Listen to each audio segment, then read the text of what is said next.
Come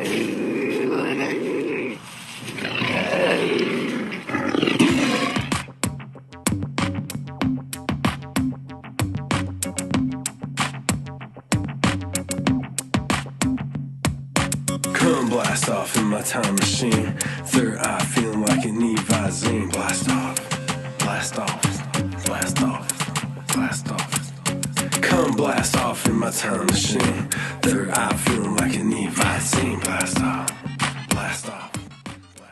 Welcome to another VIP episode of Hero Paranormal Podcast, broadcasting from the base at La Madre Mountain just south of Area 51.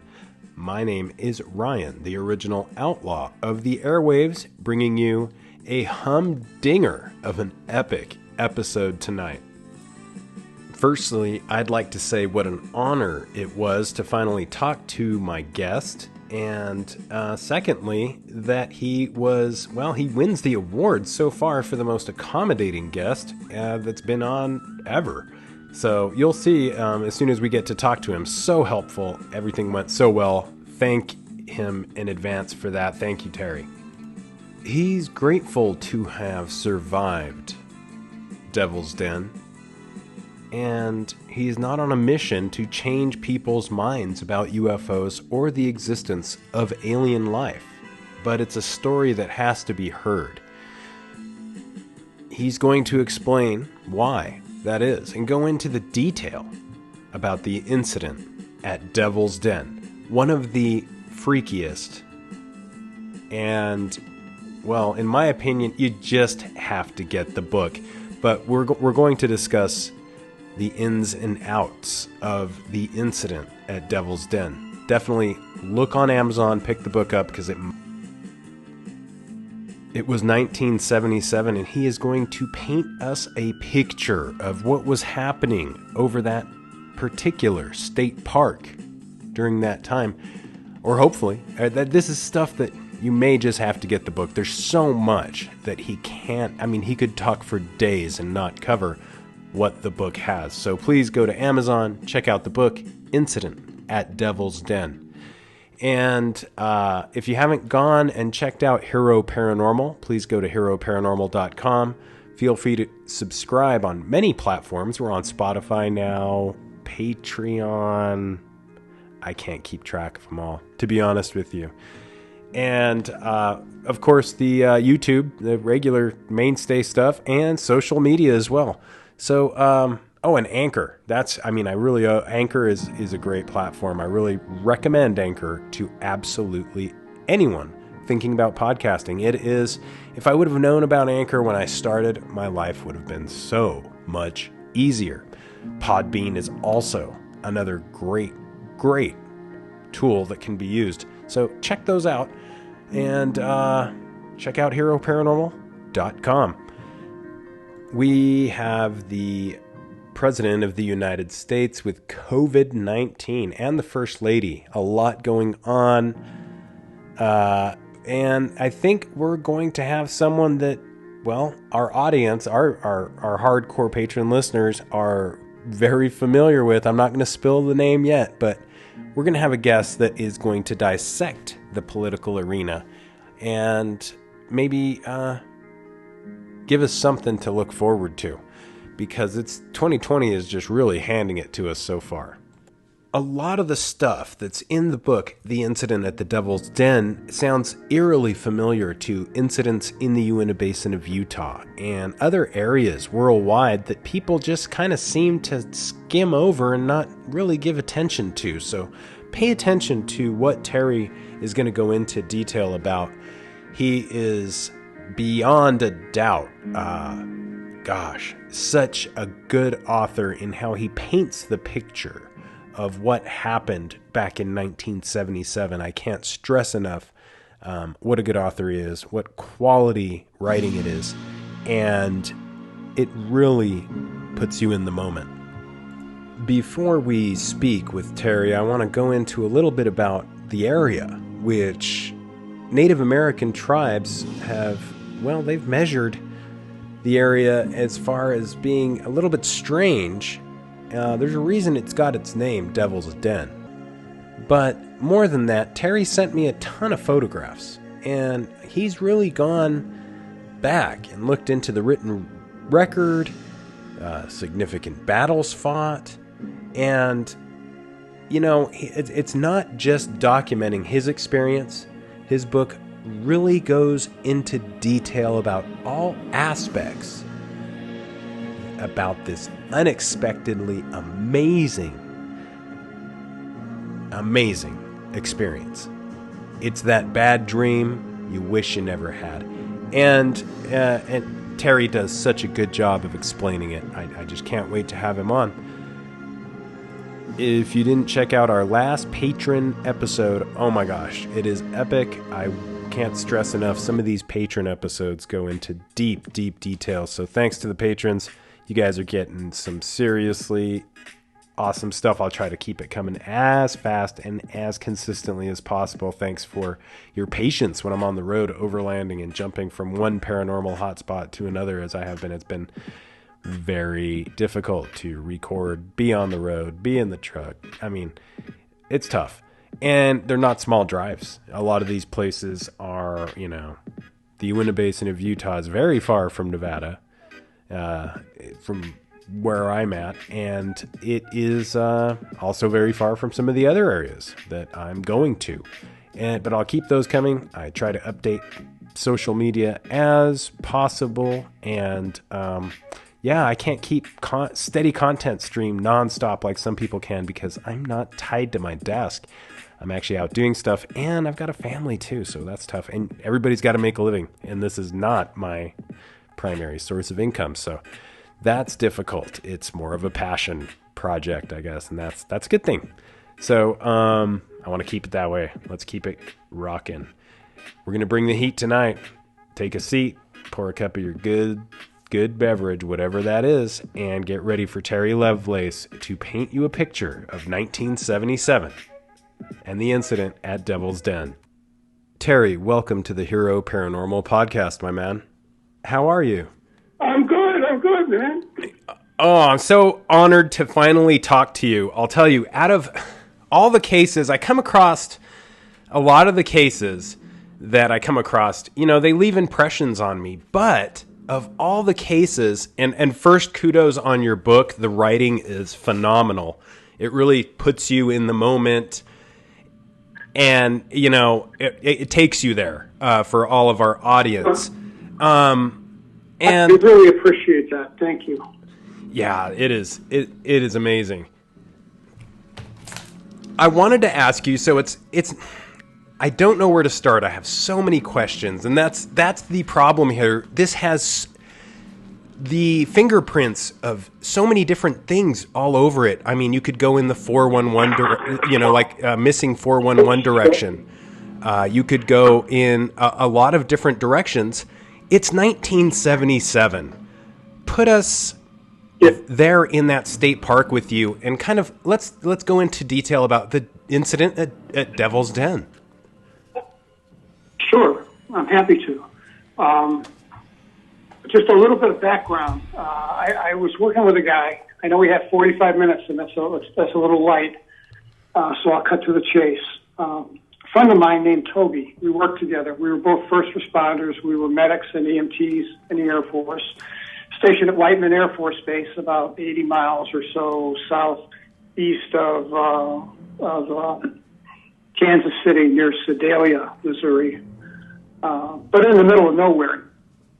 It was just nothing. Chaff base with nuclear-armed B-52s, and then there were Minuteman II ICBM missile silos scattered all over the countryside, all over the farmland. So I was an amateur photographer. I had a new camera I wanted to use. My friend Toby was a sky watcher. He wanted to see the night stars without any light pollution. And so my friend says one night to me, we worked the night shift, 11 p.m. to 8 a.m. And he says, hey, man, I got an idea. Let's go camping. And I'm like, Toby, man, are you nuts? I mean, I grew up in St. Louis City. He grew up in Flint, Michigan. I'm like, what do we know about camping? Love it. He's just like, hey, man, it ain't rocket science. Let's just go. And I was against the idea initially, and then within 48 hours, it grew on me and became almost obsessive. So we planned a long weekend in June of 1977. I believe the day was Saturday, June 11th. And we packed my car, got a full tank of gas in my old 66 Chevy, and we headed south. And there were a whole bunch of missteps. I won't take time to go into them, but I'll just give you a couple examples. I carefully packed my camera bag with my camera equipment and different varieties of black and white film, because I could develop black and white film and make prints at my home. And I carefully packed everything, and, you know, it's just, I'm not that inept. I left the camera on the kitchen counter. Which, I mean, Toby brought his camera, so it wasn't like we didn't have one. It's just I didn't have mine, and that was kind of the purpose of the exercise. I wanted to photograph eagles. So on the way down, Toby says, you know, we're not going to stay in the campground. And I said, well, why would we not stay in the campground? You know, why would we not want hot showers and running electricity? And he's like, no, think about it, man. If we're there in a campsite, we're going to have campers to the right of us, campers to the left of us. We're going to have our little tent. They're going to have their, you know, demon seed children running all over the place. And, you know, the light pollution is going to prevent me from getting a decent view of the night sky. And he says, what are you going to take pictures of? You know, and I said, yeah, I guess you're right. So we made a decision. There's a area that's kind of segregated from the park. We thought it was a nature preserve because there was a sign across the road that says, you know, very sternly worded sign across the road that says, keep out, do not enter, no hunting, hiking, fishing, shooting, whatever. And we pulled up to that chain. We'd been on pavement, then degraded to gravel, and finally we're on a dirt road. And I said, I guess we'll turn around. My buddy says, no, hang on. He hopped out of the car, and what the Rangers had done is, I guess they were too lazy to use the lock and key. They had taken a padlock and locked the chain around itself to form a loop, and then just draped it over a nail on the opposite post. So all Toby had to do was get up and lift up the chain, drop it. It's out of the ground. And we're like, cool. And we rolled in, and I mean, I knew we were trespassing, but I thought, you know, what's the worst they're going to do is throw us out? I mean, it's not the crime of the century. Mm-hmm. What we didn't know was the land that we were on was and still is federal land. And I can't find out who manages. The best answer I get is the Bureau of Land Management, but that's kind of not really clear. There's a high plateau. I think I sent you a photograph of it. Yes. There's a high plateau out in the middle of nowhere, remote area. You can see some like farm buildings or you know, like maybe where they keep tractors and stuff. But it's still, back in 77, it was very, very remote. And we drove in and, you know, through some lucky navigating, found a way up this plateau, and it was a steep plateau. And we went up the hill, and, man, we crested the hill, and there was this beautiful meadow full of, like, late-blooming wildflowers and knee-high grass, and it was just gorgeous. And it was high enough that we had a view of the treetops, which I thought, you know, I used Toby's camera, but, you know, maybe I can get some nice photographs of eagles. So, you know, we were on top of the world. We thought this was great. And we set up our camp, and we did, even though we were novices, we did all the fun stuff you do when you camp, you know, made a bonfire and cooked hot dogs. And after we ate, we were kicked back on these. We had our tent set up in back of us. We were offset. We weren't in the middle of the meadow. We were near the tree line. And tent was in back of us, and then we had our campfire that separated. We had two air mattresses, one apiece, and we were separated by about 8 feet, maybe, with the fire in the middle. And it was pleasant. It was nighttime. It had cooled down some. There was a nice breeze. And there came a lull in our conversation. And it got quiet. And it sounds cliche. I mean, I almost want to apologize for saying it, but it's true. All the noises of the forest, the crickets, the tree frogs, all the stuff out there that chirps at night went silent. And not only that, but the breeze stopped. I thought that was odd that those two events happened in concert. The breeze stopped and the insects stopped. And, I asked my friend, I said, Toby, is this normal, man? Like he's going to know, Right. And he says, yeah. He says, listen, we've been laughing and cutting up. They'll be back. You just wait. They'll be back. And I was unnerved. And honestly, had I been there by myself, I'd have left the place. But I didn't. I tried to put it out of my mind. And we're chatting again. And Toby has his head turned to the left, looking at something. And I'm about to ask him, hey, man, what are you looking at? When he asked me, hey, Terry, were those lights there before? And I'm like, what lights? What are you talking about? I can't see them because his torso is in the way.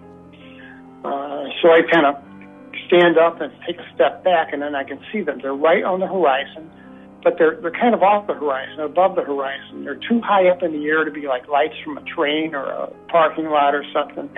I mean, plus we were in the middle of nowhere. And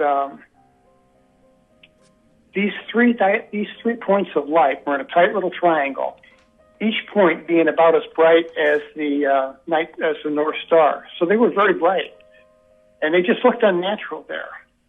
And I asked Toby, I said, man, you're the amateur astronomer. He could point out constellations and that was going to be his occupation. He wanted to be an astronomer. And he says, I don't know. He says, that's artificial. And I said, well, you think that's in our atmosphere, or do you think that's out in space somewhere? And he says, I don't know. I got no way to tell. If it's out in space, it's big. So as soon as he said that, these things moved. And what they did was they rotated about 320 degrees, almost a full circle, and it aligned itself with the base of the triangle parallel with the horizon, with the apex of the triangle then pointing up. And we were pretty impressed with that. And but then things felt weird. There was very little conversation between the two of us. And as we watched, this thing started to ascend. It started to go straight up into the air. And we didn't think it was coming in our direction. It just looked like it was going up. And it rose till it reached an altitude. At the time, I couldn't tell you how high it was. I didn't know the size of the craft. It's dark. I don't know. But I'll say this, that night there were 1 trillion stars out. There really were. And there was ambient starlight. The sky was actually blue. It wasn't black. And as this thing rose, we could see that the area inside the triangle was jet black. And also did some odd maneuvers. It did this tumbling-like thing where it would turn, point over the base, and kind of like in this tumbling motion. And I remember I had the thought that this thing's moving with purpose. It's not just out of control. I don't know where that thought came from, but that was my thought. And as we're watching, on its descent, it starts to get bigger. And the points of light expand. I mean, they're always equidistant to one another. This thing is, it's not 3 independent lights operating in concert. It's one solid object. I mean, when it passed over a field of stars, they would black out until they had moved past, and they would blink back on. Mm-hmm. So I felt this weird sense of calm wash over me. And again, I had no idea where that came from. But my buddy must have been saying the same thing. I think the only words said between us during this whole thing that we were watching was, Toby said, "It's really moving now." And that's the only thing I remember, and I don't think I answered him. So we're watching, and I was in a weird place. It was, I felt almost disinterested. I mean, not apathetic, but I felt kind of removed from the situation, more like I was an observer than a participant. It was weird. I don't know. But somehow I believe that these things had control over us. Toby's got a camera inside a bag a foot away from him. I'm an amateur photographer at the time. I photograph everything. I should have been screaming at the top of my lungs, "Get your camera out, man, take a picture of this." And he didn't. The thought of taking a picture of this thing never crossed our minds. Mm-hmm. And that makes no sense. And that shows that something was influencing. And this sense of calm, the sensation would rush over me in waves. And finally this thing, we saw it move across the tree line, and it was at an altitude of just about 3,000 feet. And it stopped directly over the meadow. And it wasn't directly over us because we had put our campsite offset by the tree line. And this thing was huge. And we could see, we could only see two sides. We could see the 2 points on two sides. But this thing was 5 stories tall. I mean, it was like a super Walmart. It was just absolutely enormous. And to this day, I don't understand why this thing wasn't seen in 5 counties. We're way out in the middle of the woods, and there was nothing back in the day there, but it just seems odd that, the campers at the campsite a couple miles away couldn't see this, or didn't see this, or if they did see it, they disregarded it. I don't know. I don't know what the answer is. So while we're waiting, we're just laying back on this thing, and it's kind of like we're just kind of watching this thing, waiting to see what's going to happen. And from the center of this thing, there came a light. And it was a white light. It was about, what a searchlight is like when it cuts through heavy fog. You can see a column of white light. Mm-hmm. That's what this was like, but there was no fog. And this white light was about the diameter of a football, and it just, boom, like someone hit a switch, turned on, and landed right square in the middle of our campfire. And stayed lit there for maybe 60 seconds, probably less. And as soon as it turned off, then from the same spot in the middle of the craft and underneath, there came a laser beam. And this was 1977, I had only seen lasers on television. So this was kind of should have been exciting. But again, I was just kind of in observer mode. And it would land in this purplish blue light, about the diameter of a pencil, would land in a spot for a second, and then reappear in another spot, and then reappear in another spot. So it gave the illusion that this bluish purple light was dancing all over our campsite. And it struck me in the chest a couple times. I didn't feel a thing. And I had the thought, this thing's checking us out. I mean, it's scanning us. It's checking us out. And I don't know where that came from, but I think that's true. So that lasted just a bit, maybe 3 minutes, and then that turned off. And as soon as that turned off, this calm sensation that I had morphed into flat-out sedation. All I wanted to do was go to bed. I just wanted to get in the tent and go to sleep. And my buddy stood up and he said, "Show's over." And that's all he said. He grabbed his air mattress and he walked over to the tent and kind of tossed it in. And I followed suit and I tossed it in. And the last thing that I remember was that it was still silent, that crickets and tree frogs never did come back. And I laid down on the pillow, and I was out. I didn't undress, didn't take my boots off, nothing. I just kicked back on the air mattress, and I was asleep the second my head hit that pillow. And, I don't know how long we were out. We can't tell. Both of our watches, we, as EMTs, you know, a watch is kind of part of the equipment. It's a necessary object. And we both wore good wind-up mechanical watches, which was common in 1977. You know, there were no batteries, very few at least, if any. Both of our watches stopped. Mine stopped at 240 on the nose. Toby's stopped at 242. Both of those watches never ran again. I had an Elgin that was less than a year old. I sent it back to the manufacturer. They sent it back to me and said that I wish I'd saved that letter. They sent me a letter back and said, you voided the warranty by subjecting the watch to a strong magnetic field. Wow. And I'm like, what? Well, I guess I know where that came from. But, yeah. and just as a side note, I couldn't wear a watch for a year. Neither could Toby. If I bought another wristwatch, it ran for less than 30 days, and then it stopped. So we had trouble with our watches for a year. I ended up buying a $3 pocket watch, and that lasted 3 months. So we were out. I mean, we were out cold. I don't know how long we were out. We estimate about 5 to 6 hours, based on the time that we saw the sunrise. I woke up because there were lights flashing through the tent, and they were yellow and white.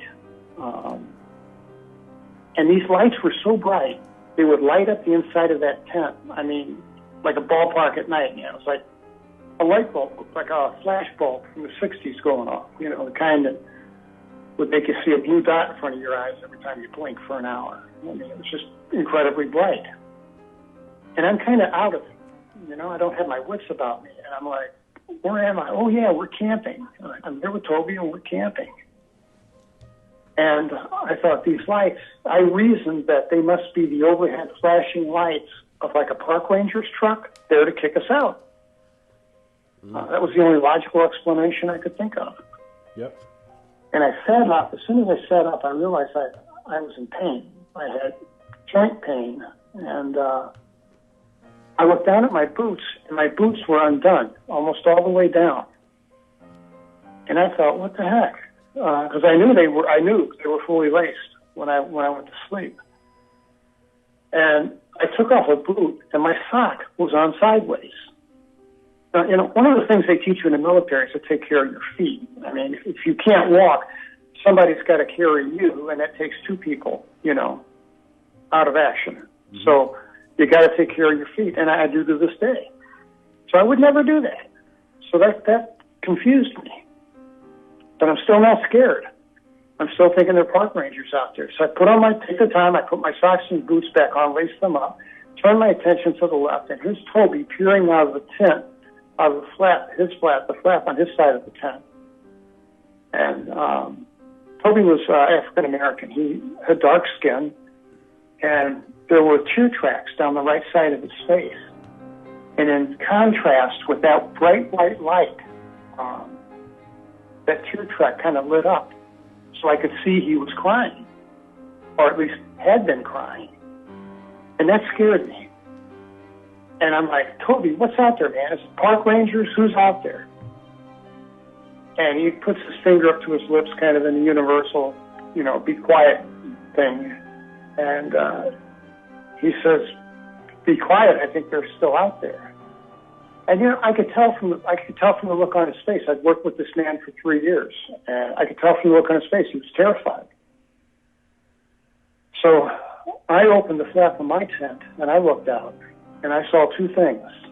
That this craft that had been 3,000 feet above us when we went to bed had descended, and it's now just 30 feet over that meadow. Very close. I'm so glad we were offset from it, not underneath it. But it was incredibly intimidating because of its size. And the mere fact that it was just levitated off the ground was spooky. The second thing I noticed was the lights on the points of the triangle had dimmed somewhat, but they were still flashing intermittently. And they gave us enough light. Between that and the ambient starlight, we could kind of see what was going on in the meadow. And we were a bit of a distance away, but I saw 12 to 15 of what I thought to be children. And I said, Toby, man, what are these kids doing out in the middle of the night, in the middle of nowhere? And he said, and I'll never forget this, he said, Terry, man, those ain't no little kids. Look at them. They're not human beings. Don't you remember? They took us and they hurt us. And as soon as he said that, I snapped out of whatever kind of sedation or influence I was under, and I was just absolute in terror. Also, when he said that, as soon as he said that, I had mental images of being inside that thing. I want to be clear, I never have had a clear linear memory of being inside the ship and everything that happened, but I have just these tiny vignettes of events inside the thing. And those vignettes, those have been the subject of my nightmares for 40 plus years. And I only have, 2 a year, maybe 3. Our children are adults now. They're 40 and 36. And all they knew, we never told our kids about this. All they knew is that Dad would have screaming nightmares, once or twice a year. And I'd have to get up and go and check the windows, check the alarms,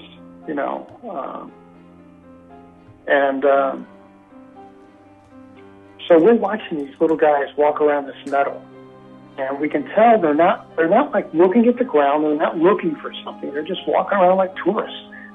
And they had a bizarre gait. They walked like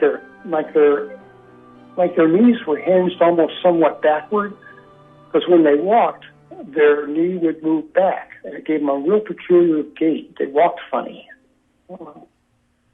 And I also, when I looked close, could see that, they weren't human beings. Whatever they were, they had large, oversized heads, spindly, thin torsos, and long limbs. So while we're watching them, another light came on from underneath this thing. And it was about, I'm going to say it's 30 feet in diameter, because it's about, the beam of light is about as wide as this thing is tall off of metal. So 30 feet up in the air, and on a column of white light, visible white light, descends from the center of the thing. And as soon as that does, these little guys turn and start to walk toward the light. So we're terrified. We're absolutely scared out of our wits, because we're not sure if we sneeze, are we going to draw their attention? We're afraid of that. We're afraid of these guys. And they would walk into this light in 2s and 3s and just vanish. I mean, like that 1960 Star Trek thing where they had a transporter or something. Yep. Where it showed people standing up and then they would just dissolve in the pixelation. That's what this was like. And when the last 2 guys stepped into that light and dissolved, that light off. I mean, like someone flipped a switch. It turned off, and then immediately there had been a droning noise that I forgot to mention that I noticed when I woke up. Matter of fact, I thought maybe this park ranger was running a generator in back of his truck, which of course makes no sense. Mm-hmm. But by this time, we'd become accustomed to that noise, I think. Mm-hmm. And that noise stopped. And as I said, the lights on the point of the triangle changed from multicolored and flashing to just all white. And there was if you go to my website, I have a hand drawing that I made of the thing. There's what I call a light panel, and it goes all the way up the apex, all the way up the points of the triangle. and there was a beam of bright light that would run up and down that light bar.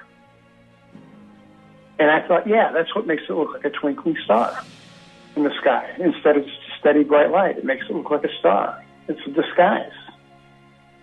And we watched this thing take off, and it did not take off like a rocket ship. It lifted off like a hot air balloon, and it went straight up. And we watched it until it was a single point of light, and then, 3 points of light. And yeah, it did twinkle in the sky. And like I say, 1 point of light, and then it was gone. Further, the higher it got, the faster it moved. So it's gone, and Toby and I are sitting there, and we're still scared out of our wits. And I know this sounds odd, but, I knew we had to get out of there.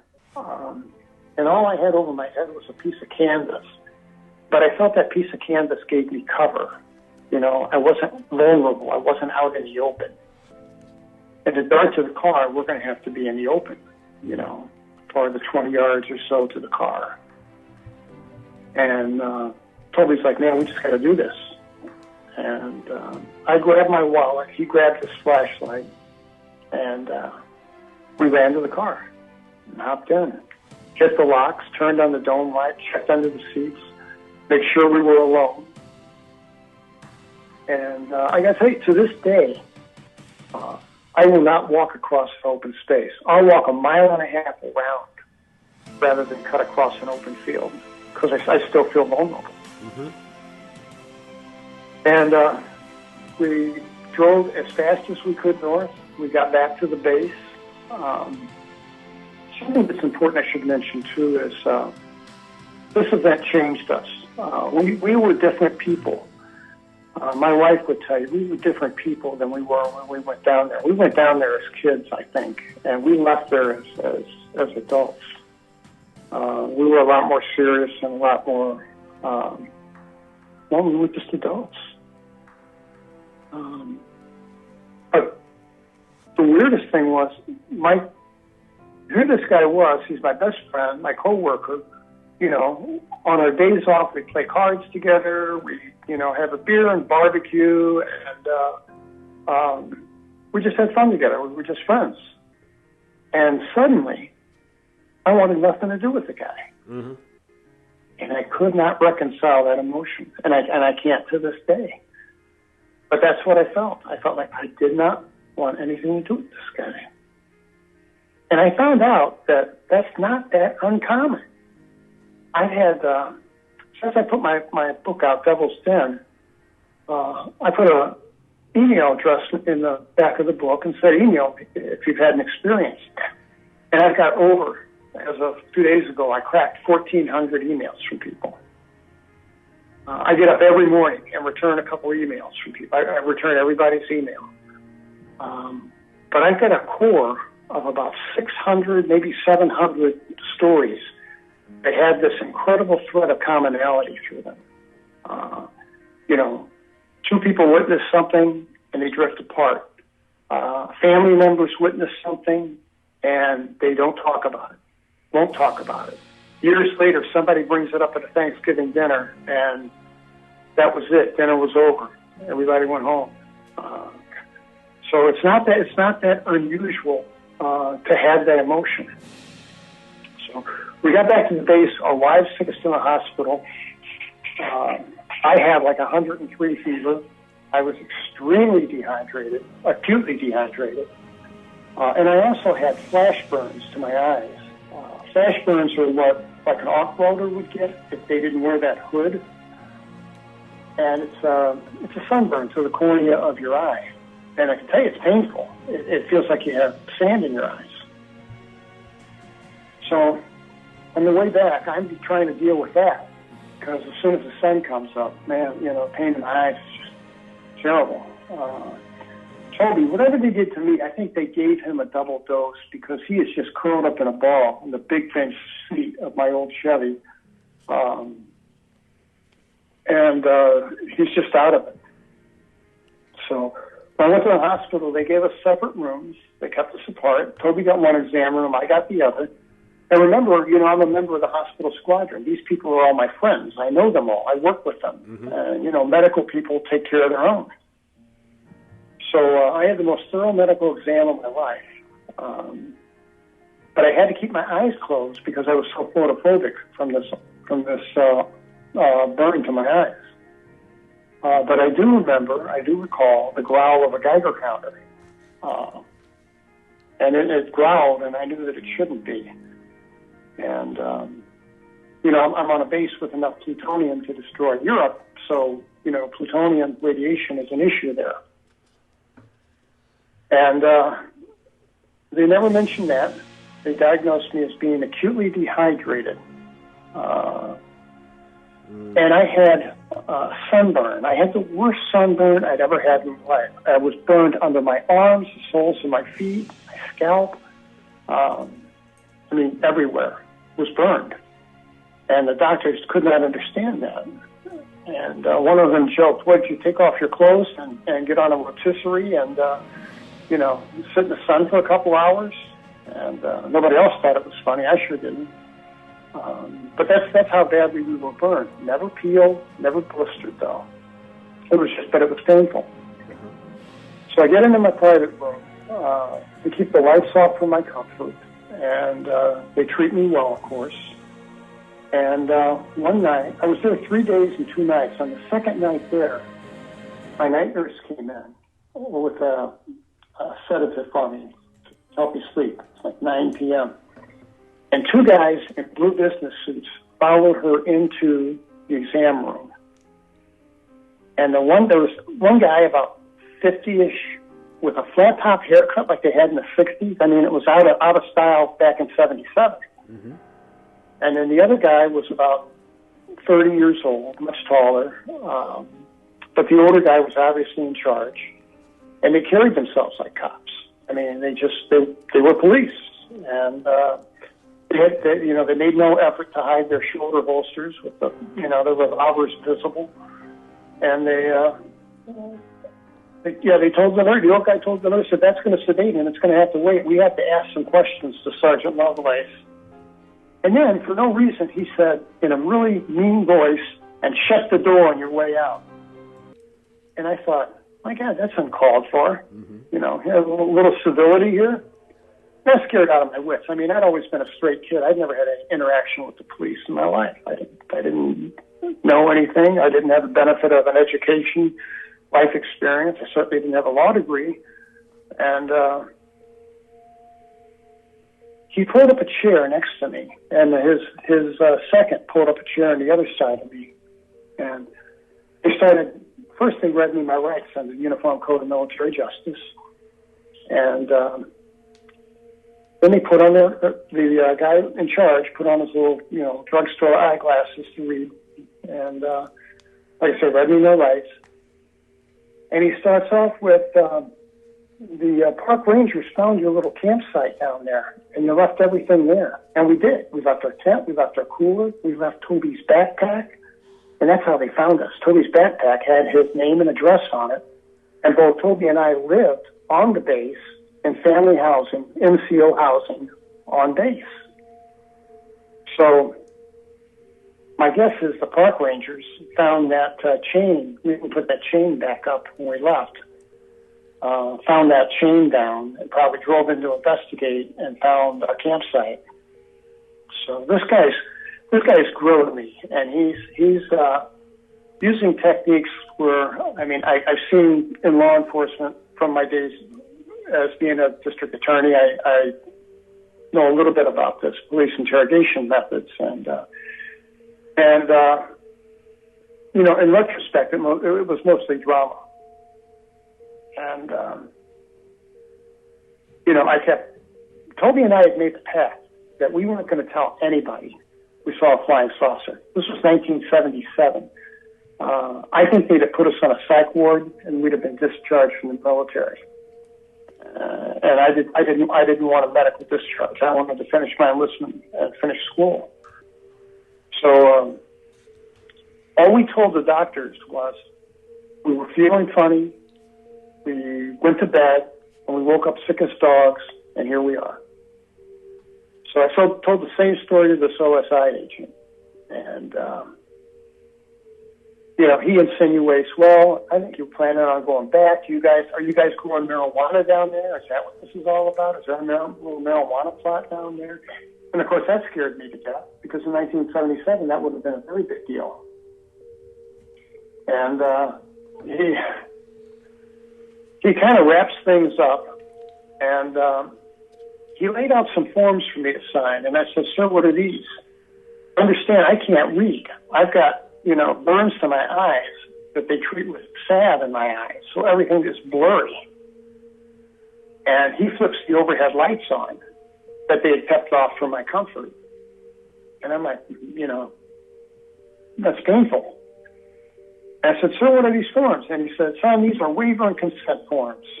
He had this weird Alabama or Mississippi accent. I'm not sure which. He talked kind of like the accent that Calvin Parker has, if you've ever heard Calvin speak. Mm-hmm. And he handed me a pen, and I signed everything. I never read a word of it. And I wasn't about to ask him to read it to me.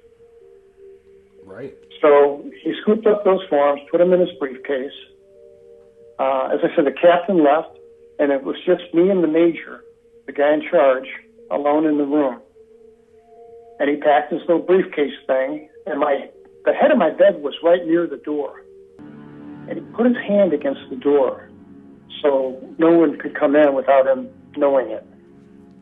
And he got down next to my ear, and he whispered, son, I know, and you two knuckleheads stumbled onto something out there, didn't you? And I didn't know how to answer. I certainly wasn't going to tell him the truth, the truth is important. That's why I thought, we were sick in the morning, we woke up sick, we came home. That is the truth. Yep.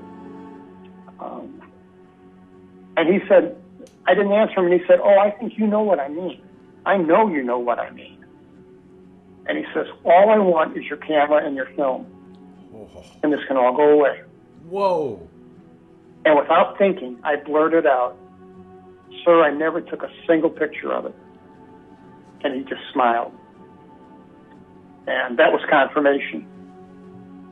I don't know how they knew. I really don't. I wish I knew how they knew. But they knew. They absolutely knew. Mm-hmm. And like I say, I had this reputation for being an amateur photographer, and I think they were very concerned that I had a 36 black and white exposure roll of film with images of this thing. God, I wish I had, But again, weird enough, the thought of taking a picture of the thing never crossed my mind. Wow. And there was a second OSI investigation. I should mention Toby. Let me back up real quick. I'll make this quick. Yeah. When we were in the exam room, the doctor was just finishing up my exam, and 4 guys came into the room. It was the base commander in uniform, of course, the hospital commander, who I knew very well, in uniform, and then there were 2 guys in civilian clothes I didn't recognize. And the only one that spoke was my boss, the hospital commander.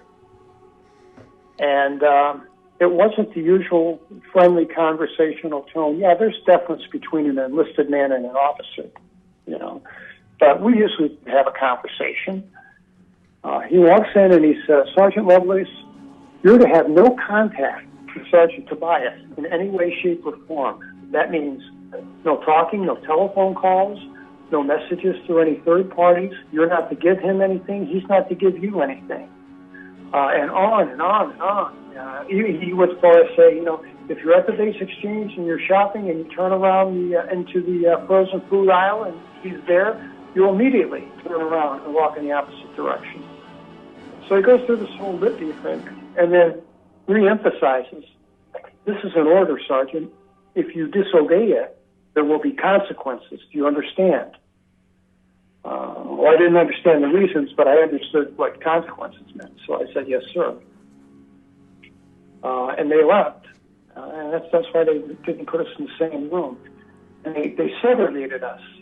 They put me in a supply squadron, and they cut Toby orders for Japan at like light speed. So he was gone in a couple of weeks, and I wanted to see the guy one last time. And I can't explain the emotion or the reason why, because it doesn't make sense. But I felt like I owed him a goodbye. So, despite the order, my wife stopped by his house. We were actually coming home from the grocery store. And he lived just, 3 blocks from us. And there was a moving truck parked in the driveway.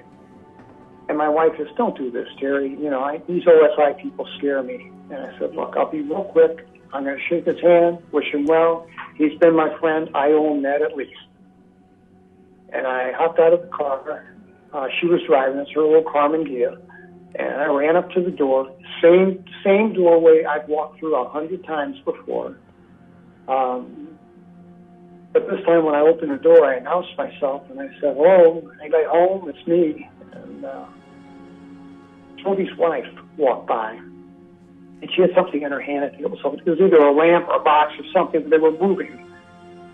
And she just glared at me and gave me the meanest look and said, "You're not supposed to be here." And I said, "No, I know that. I'm not here for confrontation. I just want to wish you guys well, and I know you're moving." And I think in retrospect, she probably blamed me for her husband's illness and for them having to pull up roots and move so abruptly. And Toby heard this exchange and came out of the bedroom and around the hallway, and he was a wreck. He was a mess. I mean, I knew this guy always to be meticulous about his appearance. You know, he was always had a haircut, always had shoes shined, always had a freshly creased uniform. Unlike me, you know, I'm a slob, but he was not. And when he came out of the bedroom, he's wearing a dirty T-shirt. His hair is like sideways. He hasn't shaved. He's got on blue jeans and he's barefoot. And he just looks terrible. And he walks up to me, and it was awkward. It was awkward for both of us. You know, and I felt it would be appropriate to hug the guy and say, you know, I wish you the best. We miss you. But he didn't do that. And we did this inelegant kind of handshake thing where, you know, we finally made connections and shook hands. And I said, "I just want to wish you well." And I could smell, he had liquor on his breath. And he wasn't a drinker. You know, he was maybe a can of beer and a half at a barbecue, and that was it. But he had liquor on his breath and may have been under the influence of liquor. And Toby was a little short. I'm 6 foot. Toby was a couple inches shorter than I am. And he looked up at me, and his eyes were bloodshot. And he asked me, he said, "It happened, didn't it, Terry?" And I said, "Yes, my brother, it really happened, and you're not losing your mind." And then he said, "But why us?" And I said, "Man, I don't have a clue." And I broke eye contact. I looked at my boots, and there was an awkward moment of silence, and I didn't say goodbye. I just turned and ran out of the house. It was a weird exchange. Got back in the car. I really thought I would feel better seeing him again, wishing him well, saying goodbye, but it didn't turn out that way. It was more disturbing. So Toby left, and I stayed. I had one final interrogation with the OSI at their headquarters, and an interrogation room under the influence of sodium amytal, which is a short-acting hypnotic drug. One of the forms that I had signed while I was in the hospital was consent to hypnotic regression, and that's part of the process. So I was hypnotized and asked to relay everything that happened to us. Matter of fact, it started off with, after the guy thought that I was under. And I was trying to resist the hypnosis. I thought if I could resist the hypnosis mentally, I think it's the opposite of what he's saying. You know, you go down the stairs, feeling relaxed. I think, well, I'm going up the stairs. You know, I'm doing multiplication tables in my head. I'm trying to do everything I can not to surrender my full brain and my full attention to this guy. But when he gave me that drug, it was like, bam, I was in Twilight Zone. Mm-hmm. And he said, Terry, you and Toby went camping, is that right? And I said, yes, that's right. And he says, my, that must have been exciting. I just said, yes. And he said, and you saw some funny lights in the sky, didn't you? And I said, yes. And he says, but they weren't funny lights, were they, Terry? I said, no, they weren't. He says, who were they? And I said, they were the space people. And I could not believe those words came out of my mouth. I have no idea where that came from.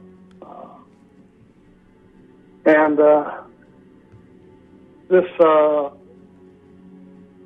hypnotic regression interrogation thing lasted about 3 hours.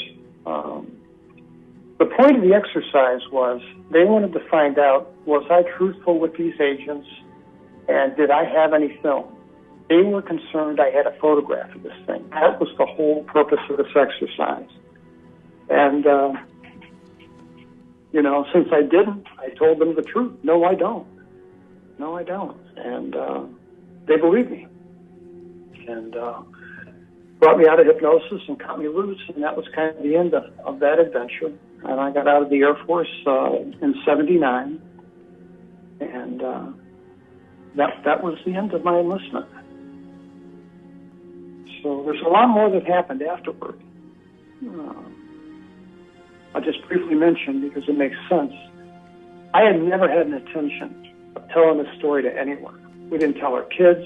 It was a secret my wife and I shared. As a matter of fact, every time, a few occasions we talked about it over 40-some years of our marriage, every time if we brought it up, I felt guilty for some reason. And I think they wired my brain for that. I really believe that. So in 2012, I retired from the state of Vermont in 2012 and moved from Vermont to Dallas, where our adult children and grandchildren are. And about 8 months later, in October of that year, I woke up and I couldn't support weight on my right leg. And I told my wife, you got to take me to the hospital.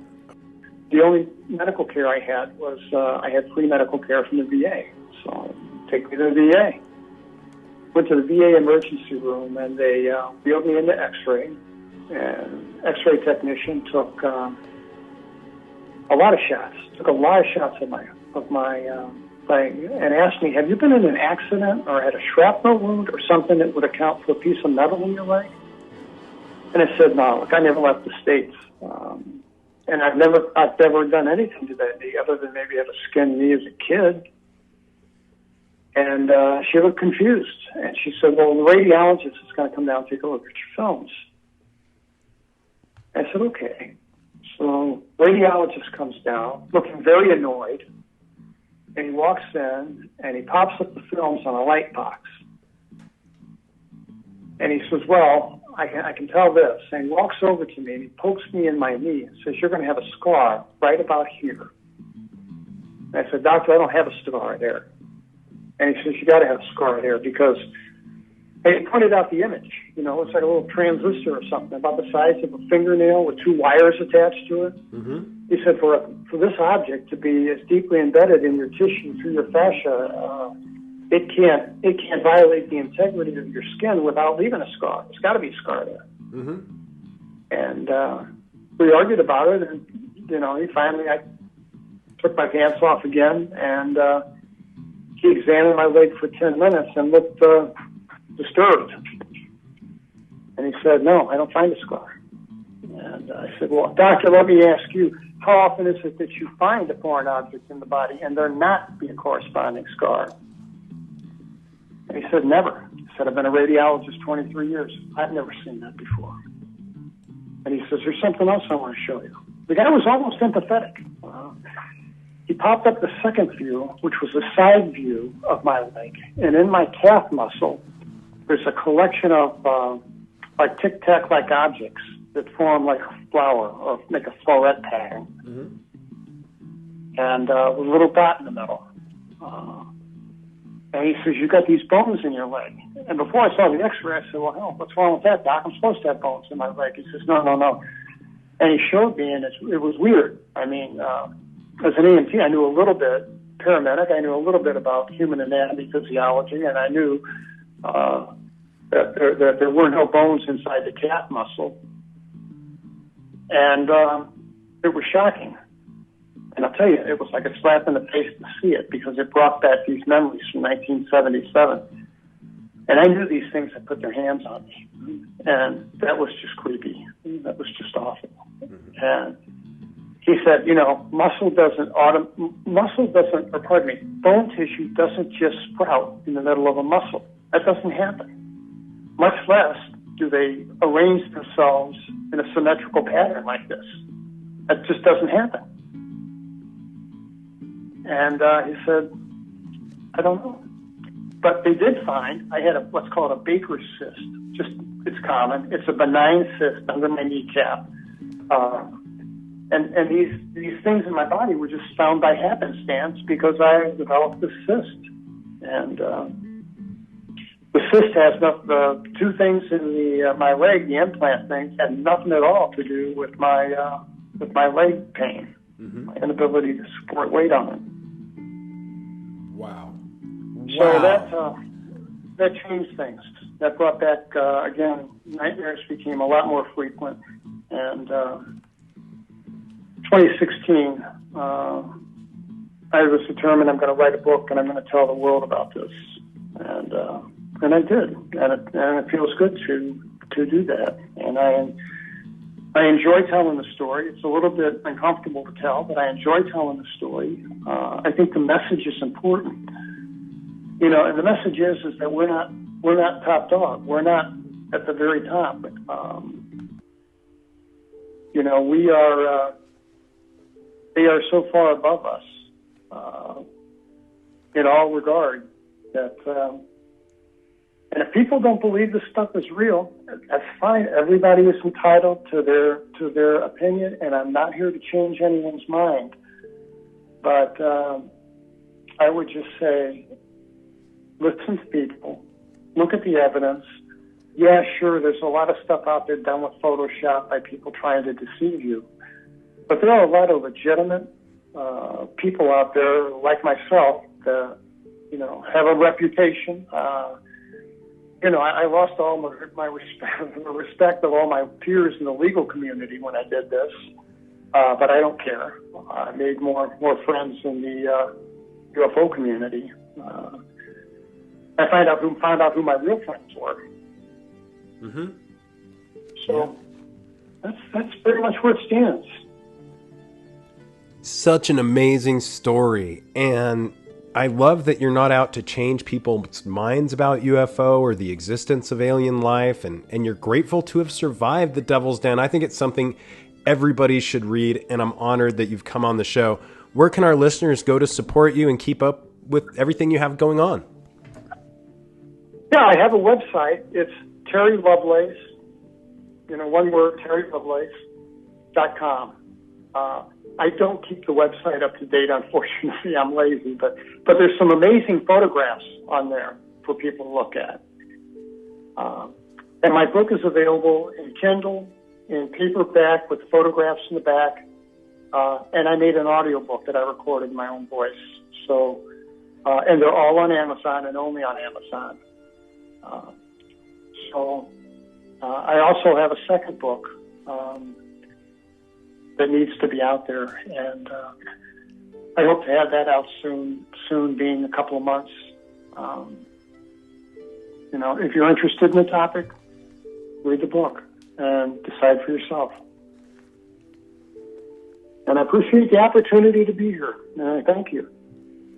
Thank you, Terry. I can't wait to talk to you again. We have to. It's just, you do such a great job of explaining what happened, and we're so thankful for that. All the best to you. I hope we talk soon, and take care, my friend.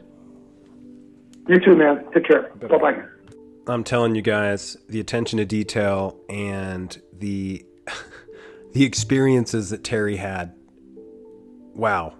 Just a servant of the people, as he's always been throughout his career, and this has bled over into him explaining this experience.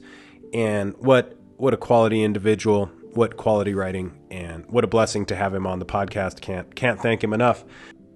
Got some new merchandise coming, some baby products we're going to affiliate with, because that's what I'm about. Babies right now. Babies and the paranormal. So I want bulletproof stuff that I can do what I need to do with the baby and still, rely on quality that I expect. And we will bleed that over to our listeners and our fan base, because this stuff's good stuff. And I back it. It's good. Anyway, until next time, keep your eyes to the skies, feet on the ground, but don't forget to take a look around.